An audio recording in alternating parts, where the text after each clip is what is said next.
A young beggar risks her life to save a millionaire from a terrible accident, and this happened.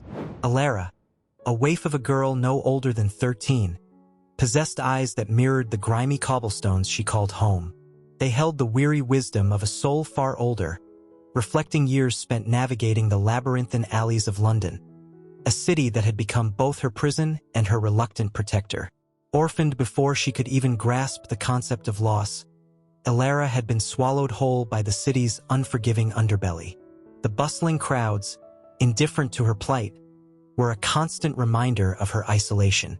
Each day was a relentless battle against the gnawing pangs of hunger, a desperate scramble for discarded scraps, and the occasional coin tossed her way with a mixture of pity and disdain. The biting wind, a constant companion on her lonely journey, seemed to mock her threadbare clothes, thin shields against the city's harsh embrace. Her worn shawl, a patchwork of faded colors and frayed edges, offered little warmth, and her shoes, riddled with holes, did little to protect her feet from the icy bite of the cobblestones. Yet, despite the relentless hardships, Alara clung to a flicker of hope, a stubborn refusal to surrender to the despair that threatened to consume her. She found solace in the whispers of the wind that snaked through the alleyways, weaving tales of faraway lands and fantastical adventures.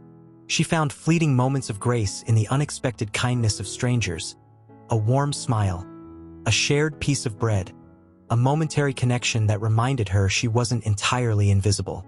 And she found refuge in the vibrant tapestry of her own imagination, where she wove dreams of a life beyond the grime and desperation. In her dreams, Alara wasn't a nameless beggar, a shadow flitting through the city's underbelly.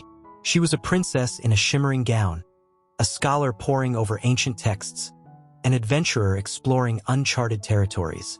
These dreams, fueled by her innate curiosity and a thirst for knowledge, were her escape, her lifeline, her defiant act of rebellion against the bleak reality that surrounded her.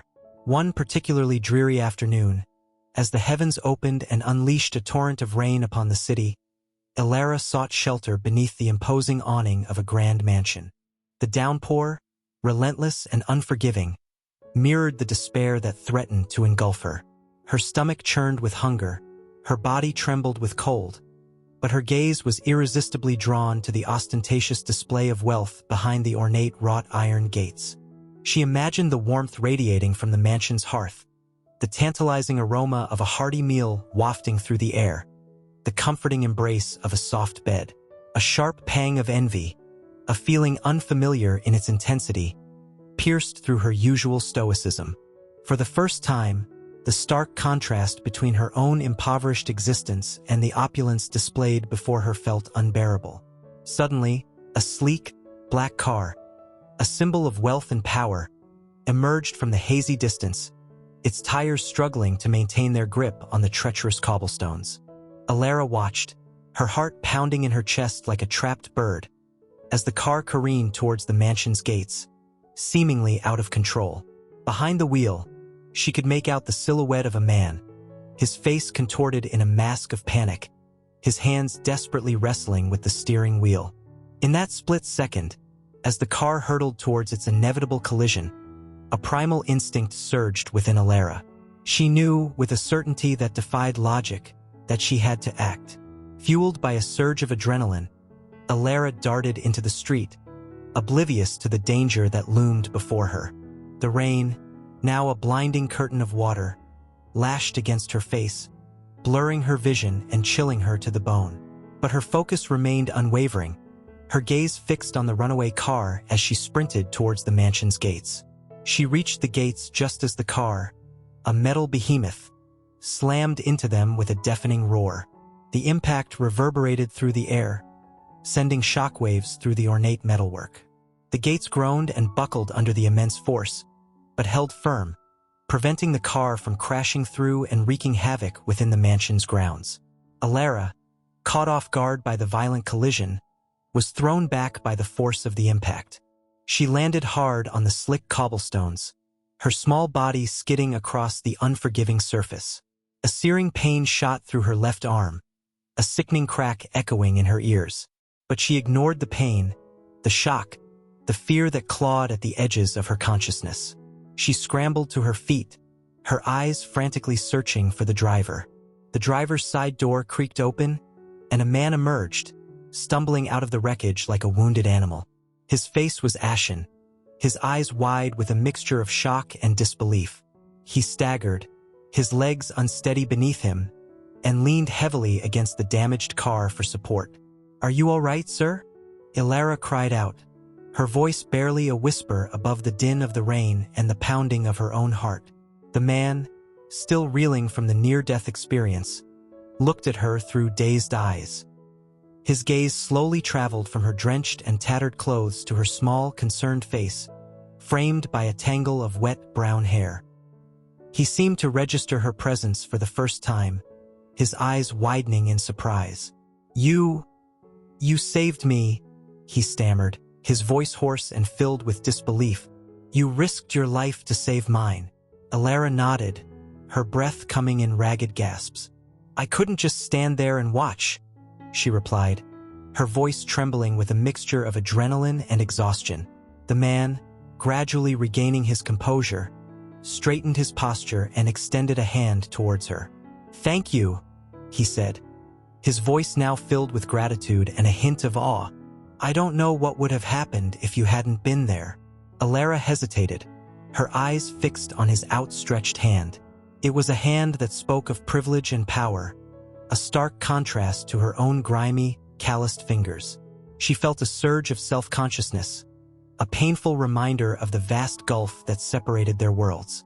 "My name is Arthur Blackwood," the man said, sensing her hesitation. His voice was warm and reassuring, a stark contrast to the harshness of the world she knew.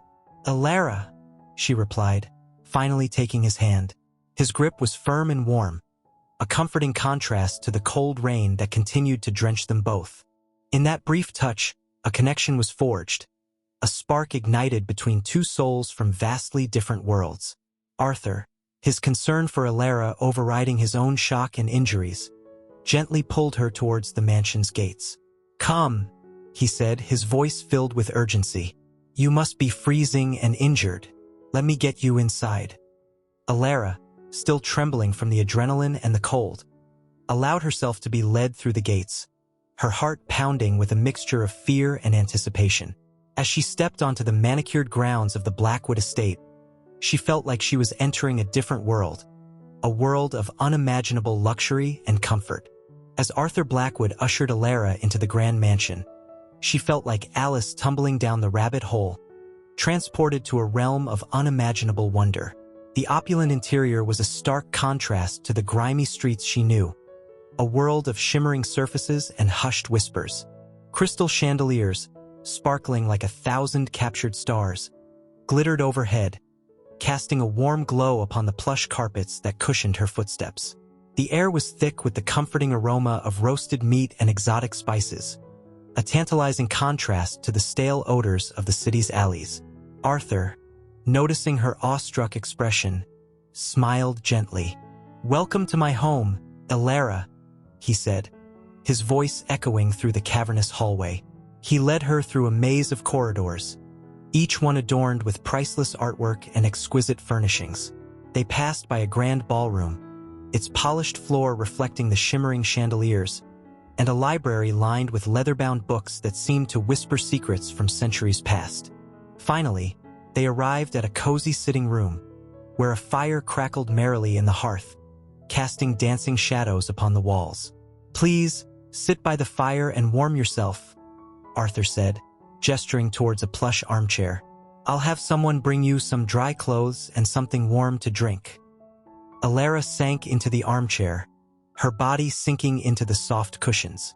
The warmth of the fire seeped into her chilled bones, chasing away the lingering cold. As she basked in the comforting heat, she couldn't help but feel a sense of disbelief. Just moments ago, she had been a nameless beggar, huddled in the rain, fighting for survival. Now, she was sitting in a millionaire's mansion, being treated with a kindness and respect she had never experienced before. A young maid, her face adorned with a friendly smile, entered the room carrying a tray laden with steaming tea and a plate of delicate pastries. She placed the tray on a small table beside Alara and then, with a gentle touch, helped her remove her wet shawl and replace it with a soft, woolen blanket. As Alara sipped the fragrant tea and savored the sweet pastries, she felt a wave of gratitude wash over her. This unexpected encounter, this twist of fate, had brought her to a place of warmth and comfort, a sanctuary from the harsh realities of her life. Arthur, after summoning a doctor to examine Alara's injured arm, returned to the sitting room, his face etched with concern. "The doctor will be here shortly," he said, sitting down opposite her. "I hope your arm isn't too badly injured." Alara, touched by his genuine concern, managed a weak smile. "It's just a sprain, I think," she replied, trying to downplay the pain that throbbed in her arm. The doctor arrived, a kind-faced woman with a gentle demeanor. She examined Alara's arm with practiced efficiency, her touch light and reassuring. It was indeed a sprain, she confirmed, nothing that a sling and some rest wouldn't heal. As the doctor bandaged Alara's arm, she engaged in a friendly conversation with Arthur, revealing details about his life that left Alara astounded. She learned that Arthur Blackwood was not just a wealthy businessman, but a renowned philanthropist, known for his charitable work and his dedication to improving the lives of others. The doctor recounted stories of Arthur's generosity, his tireless efforts to support local charities, his funding of educational programs for underprivileged children, his unwavering commitment to making the world a better place. Alara listened in astonishment, her heart swelling with a mixture of admiration and hope. This unexpected encounter, this chance meeting with a man of such compassion and influence, was more than just a twist of fate, she realized. It was an opportunity, a beacon of hope shining through the darkness of her life. Perhaps this was her chance to finally escape the clutches of poverty, to forge a new path, to create a better future for herself. After the doctor departed, leaving Alara with a sling and strict instructions to rest her injured arm, Arthur insisted that she stay for dinner. He treated her with a kindness and respect she had never experienced before, his genuine concern and gentle demeanor easing her initial apprehension. He listened intently as she recounted her stories of life on the streets, his eyes reflecting a mixture of sadness and admiration for her resilience. Alara, in turn, found herself opening up to him, sharing her dreams and fears, her hopes and disappointments, her yearning for a life beyond the poverty and uncertainty that had defined her existence. She spoke of her fascination with books, her thirst for knowledge, her desire to learn and explore the world beyond the confines of London's grimy alleys. As the evening progressed, and the aroma of roasted lamb and fragrant herbs filled the dining room, Arthur made a proposition that would change Alara's life forever. He offered her a place in his home, a chance to receive an education, to learn a trade, to build a better future for herself. Alara was overwhelmed by his offer, her heart pounding with a mixture of disbelief and gratitude. This was the opportunity she had always dreamed of, a chance to escape the poverty and uncertainty that had haunted her since she was a child. But a part of her hesitated, a flicker of doubt casting a shadow over her newfound hope. Could she really leave the only life she had ever known, the streets that had been both her prison and her reluctant protector? Could she adapt to this new world of luxury and privilege, a world so different from the one she had always known? Could she overcome the social barriers that separated her from the people who inhabited this world? The questions swirled in her mind, keeping her awake long after she had retired to the comfortable guest room Arthur had provided for her. She tossed and turned in the soft bed, the unfamiliar comfort a stark contrast to the cold, hard ground she was accustomed to sleeping on.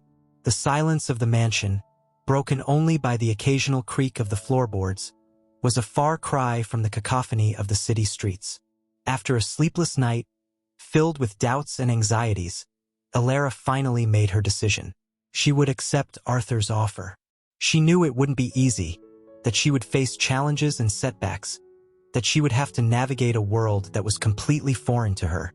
But she was determined to make the most of this incredible opportunity, to prove herself worthy of Arthur's kindness, to create a better life for herself. The consequences of her decision were immediate and profound. Alara exchanged her ragged clothes for new ones, her makeshift bed for a comfortable room, her meager scraps for delicious meals. She was no longer a nameless beggar, a shadow flitting through the city's underbelly. She was Alara Blackwood, a ward of Arthur Blackwood, a resident of a grand mansion, a student at a prestigious school. She began attending classes, where she discovered a thirst for knowledge she never knew she possessed. She devoured books with an insatiable appetite, her mind soaking up information like a sponge. She learned to read and write, her penmanship gradually transforming from clumsy scrawls to elegant script. She delved into the world of mathematics, her mind grappling with complex equations and intricate formulas. She explored the realms of history and literature, her imagination soaring as she journeyed through different eras and encountered characters both real and fictional. But the transition wasn't without its difficulties. Alara struggled to fit in with the other students, who came from wealthy families and had never known hardship. They spoke with refined accents, wore expensive clothes, and possessed a confidence that Alara, despite her newfound opportunities, still lacked. She felt like an outsider, a stray bird that had stumbled into a gilded cage, a wildflower transplanted into a manicured garden. The other students, with their casual cruelty and thinly veiled disdain, made her acutely aware of her differences, her lack of social graces, her unfamiliarity with their world. They whispered behind her back, their laughter echoing in the hallways, their eyes filled with a mixture of curiosity and contempt. Alara, despite her growing confidence and her determination to succeed, felt a pang of loneliness, a yearning for the camaraderie she had once shared with the other street urchins, despite their shared hardships. She missed the freedom of the streets, the sense of belonging, the shared struggle for survival. But Alara was not one to wallow in self-pity. She channeled her loneliness and frustration into her studies, her determination to prove herself fueled by the whispers and the stares. She excelled in her classes, her intelligence and her eagerness to learn impressing even the most skeptical of her teachers. While Alara was navigating the complexities of her new life, Arthur was facing his own challenges. His company, Blackwood Technologies, a tech giant on the verge of a major breakthrough in artificial intelligence, was facing a hostile takeover bid from a ruthless competitor, Sterling Industries. Arthur, a man of integrity and vision, refused to sell out, even though the stakes were high and the pressure mounting. He confided in Alara, seeing in her a wisdom beyond her years, a resilience forged in the fires of adversity. He shared his concerns about the future of his company, his fears that Sterling Industries, with its reputation for unethical practices and ruthless ambition, would exploit his technology for their own gain, jeopardizing the positive impact it could have on the world. Alara, despite her lack of business acumen, listened intently, offering words of encouragement and support. She reminded him of the values he stood for, the positive impact his company had on the world, the countless lives that would be improved by his innovations. She urged him to fight for his company, to protect his legacy, to stay true to his vision. Unbeknownst to them, a disgruntled employee, Roger Davies, a senior engineer who had been passed over for a promotion, was leaking confidential information to Sterling Industries. Fueled by resentment and greed, Roger had become a mole within Blackwood Technologies, his betrayal threatening to derail Arthur's plans and jeopardize the future of the company. Roger, a man consumed by his own ambition and blinded by his perceived injustice, had convinced himself that he was entitled to more, that his contributions to the company had been overlooked and undervalued. He saw the hostile takeover as an opportunity to advance his own career, to gain the recognition and power he believed he deserved. He met with representatives from Sterling Industries in clandestine meetings, his heart pounding with a mixture of excitement and guilt. He handed over sensitive documents, revealed trade secrets, and provided insider information that could cripple Blackwood Technologies and pave the way for Sterling Industries' takeover. Roger, blinded by his own greed, failed to see the bigger picture, the potential consequences of his actions. He didn't consider the impact his betrayal would have on his colleagues, the people whose livelihoods depended on the success of Blackwood Technologies. He didn't care about the potential misuse of Arthur's technology, the potential harm it could cause in the wrong hands. He was driven by a single-minded pursuit of his own self-interest, his conscience silenced by the whispers of ambition and the promise of wealth and power. His betrayal, however, was not without its risks. He knew that if his actions were discovered, he would face severe consequences, both legally and professionally. But he convinced himself that the rewards outweighed the risks, that his gamble would pay off, that he would emerge from the ashes of Blackwood Technologies as a victor, a key player in the new regime. As the weeks turned into months, and Alara settled into her new life at Blackwood Manor, her bond with Arthur deepened. Arthur, who had never married and had no children of his own, found in Alara a kindred spirit, a source of joy and inspiration. He was captivated by her intelligence, her resilience, her unwavering optimism in the face of adversity. He saw in her a reflection of his younger self, a reminder of the dreams and aspirations that had driven him to success. Alara, in turn, saw in Arthur a father figure, a mentor, a friend. She admired his integrity, his compassion, his unwavering commitment to making the world a better place. She cherished his guidance, his support, his unwavering belief in her potential. They spent hours together, their conversations ranging from the mundane to the profound. They discussed books, their shared love of literature forging a connection that transcended their age difference and their vastly different backgrounds. They shared stories, Alara recounting her experiences on the streets, Arthur revealing glimpses of his own childhood, his own struggles and triumphs.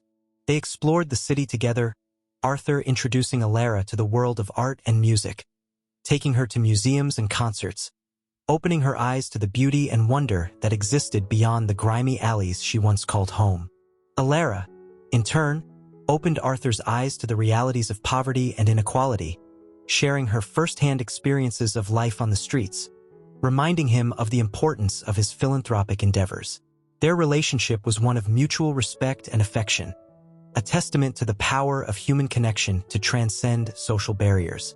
Arthur, accustomed to the company of sophisticated businessmen and socialites, found himself drawn to Alara's authenticity, her unpretentious nature, her genuine warmth. Alara, who had always felt like an outsider, found in Arthur a sense of belonging, a safe haven where she could be herself, without fear of judgment or rejection. Their bond extended beyond their shared interests and experiences. They found solace in each other's company, their conversations a source of comfort and support during times of stress and uncertainty.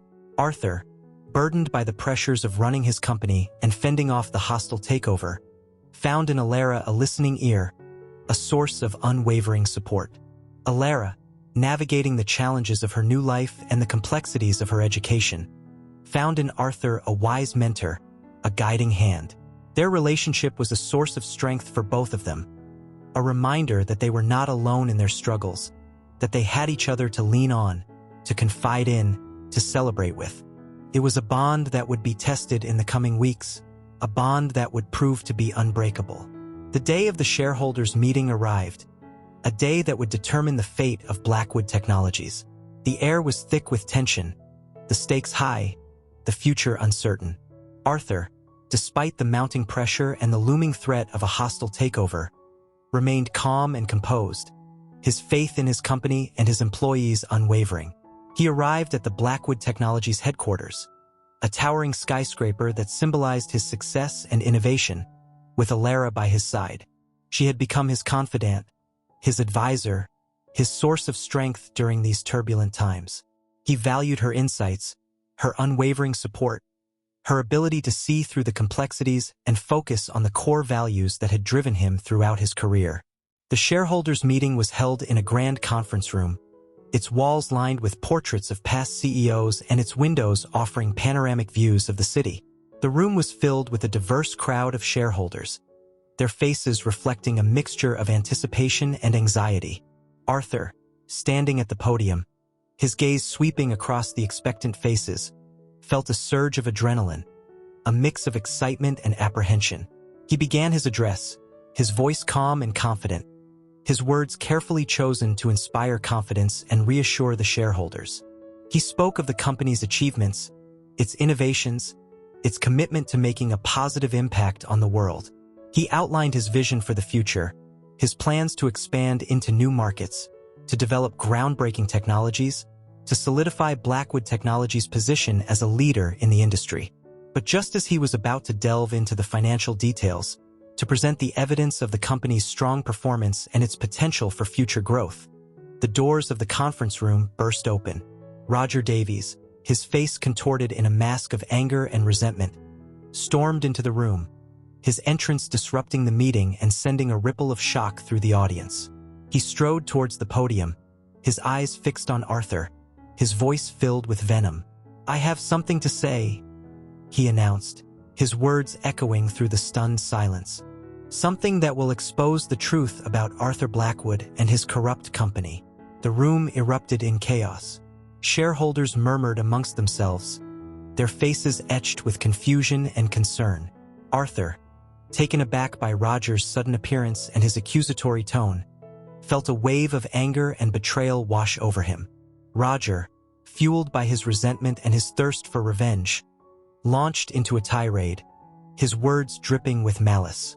He revealed his treachery, presenting evidence of his sabotage, his clandestine meetings with representatives from Sterling Industries, his leaking of confidential information. He accused Arthur of mismanagement, of incompetence, of jeopardizing the future of the company for his own personal gain. The shareholders, initially captivated by Roger's dramatic entrance and his shocking accusations, began to panic. The stock price of Blackwood Technologies plummeted, the company's reputation tarnished by the allegations of corruption and mismanagement. It seemed like all was lost, Arthur's legacy crumbling before his eyes. In the midst of the turmoil, as the shareholders' voices rose in a crescendo of panic and accusations, Alara, who had been sitting quietly beside Arthur, observing the unfolding drama with a mixture of shock and anger, felt a surge of adrenaline. She couldn't stand by and watch as Arthur's reputation and his life's work were destroyed by a disgruntled employee driven by greed and resentment. She stood up, her small frame radiating an unexpected strength and determination. She raised her hand, her voice cutting through the chaos. "Excuse me," she said, her voice clear and confident, demanding the attention of the room.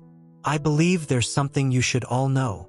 The shareholders, initially skeptical of the young girl's intervention, turned their attention towards her, their faces etched with curiosity and surprise. Arthur, taken aback by Alara's sudden assertiveness, looked at her with a mixture of pride and concern.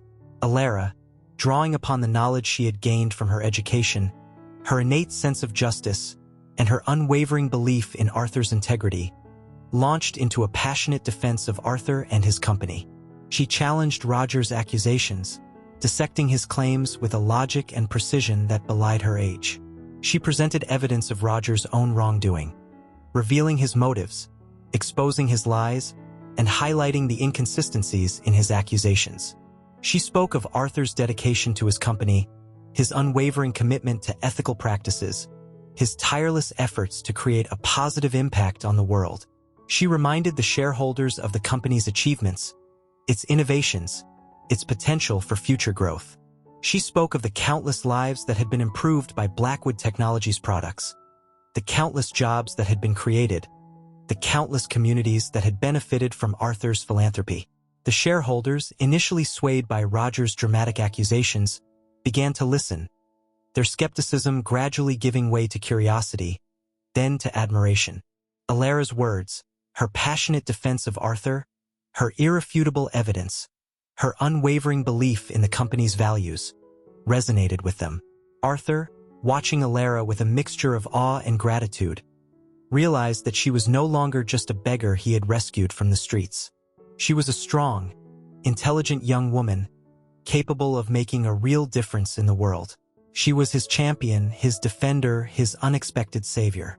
He felt a surge of pride, a deep sense of gratitude for the young girl who had entered his life like a whirlwind, bringing with her a spark of hope and a resilience that had reignited his own passion and determination. Alara, her voice ringing with conviction, concluded her defense, her gaze sweeping across the room, meeting the eyes of each shareholder. "I believe in Arthur Blackwood," she declared, her voice filled with emotion.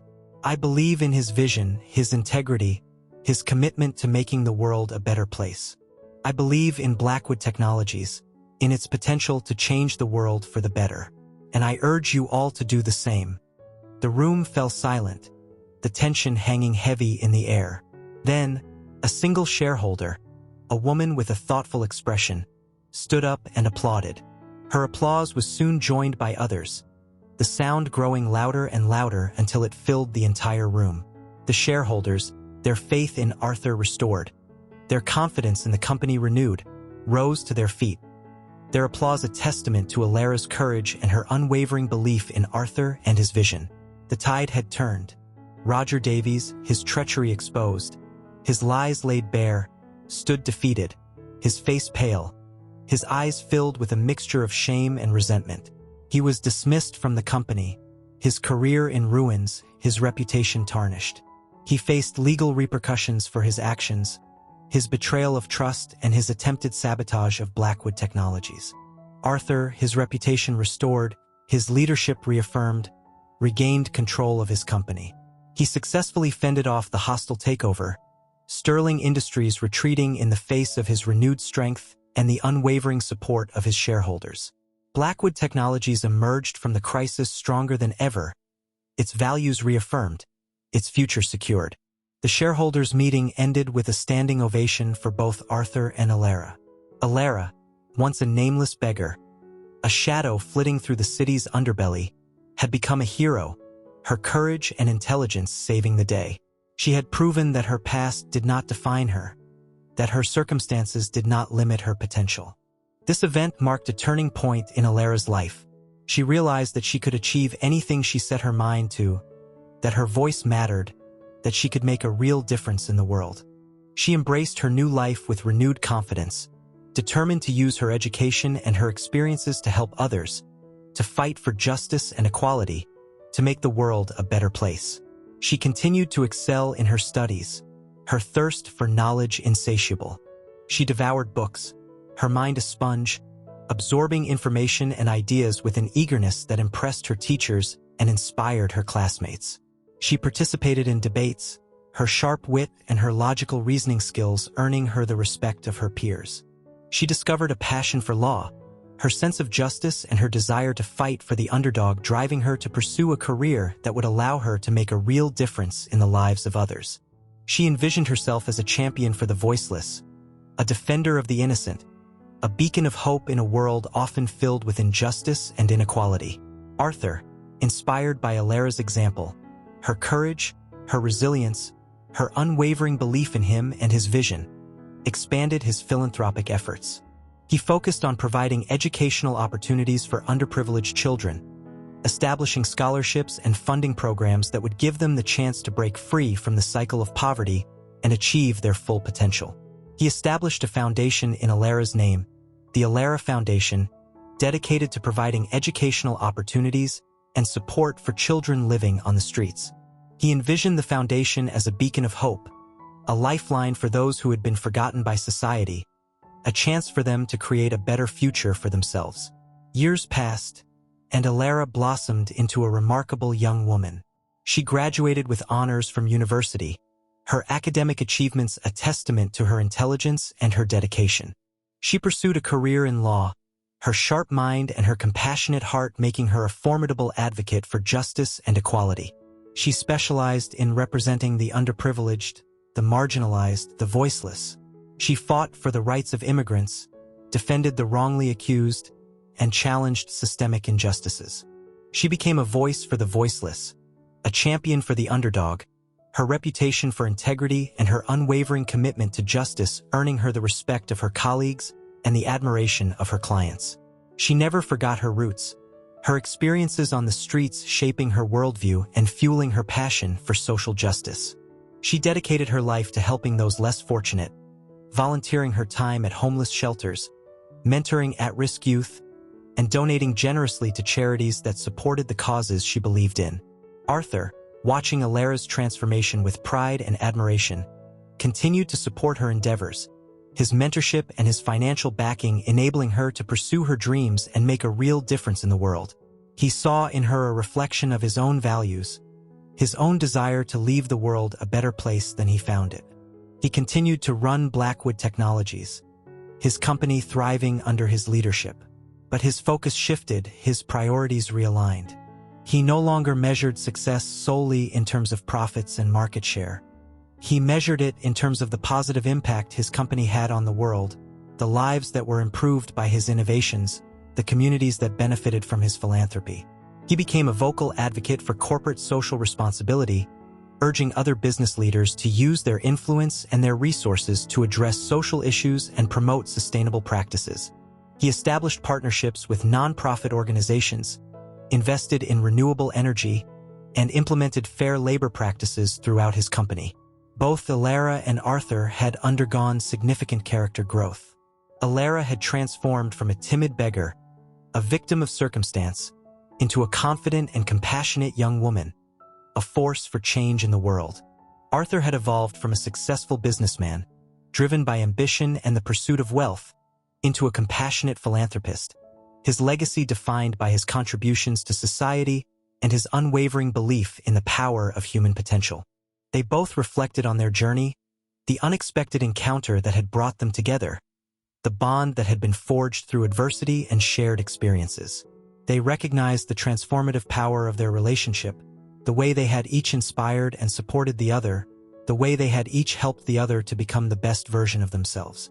Alara's story is a testament to the resilience of the human spirit, the power of kindness, and the transformative potential of education. It reminds us that even in the darkest of circumstances, hope can flourish, and that even the smallest act of courage can have a profound impact on the world. Alara, a young girl who had known nothing but hardship and adversity, had risen above her circumstances, her courage and her compassion leading her to a life of purpose and fulfillment. Her story is an inspiration to us all, a reminder that we all have the potential to make a difference, regardless of our background or our circumstances. Arthur, a man who had achieved great success in the business world, had discovered the true meaning of wealth and happiness through his relationship with Alara. He had learned that the greatest riches lie not in material possessions, but in human connection, in the power to make a positive impact on the world, in the legacy we leave behind. Their story is a testament to the power of human connection, the way that relationships can transform us, challenge us, and inspire us to become the best versions of ourselves. It reminds us that we are all interconnected, that our actions have ripple effects, and that even the smallest act of kindness can have a profound impact on the lives of others. Alara and Arthur's story is a beacon of hope in a world often filled with darkness and despair. It reminds us that even in the face of adversity, we can find strength in each other, that we can overcome challenges, and that we can create a better future for ourselves and for generations to come. Their story is a celebration of the human spirit, a reminder that we all have the potential for greatness, that we all have the power to make a difference, and that we all have the capacity to love and be loved. It is a story that will resonate with readers of all ages, a story that will inspire hope, compassion, and a belief in the transformative power of human connection.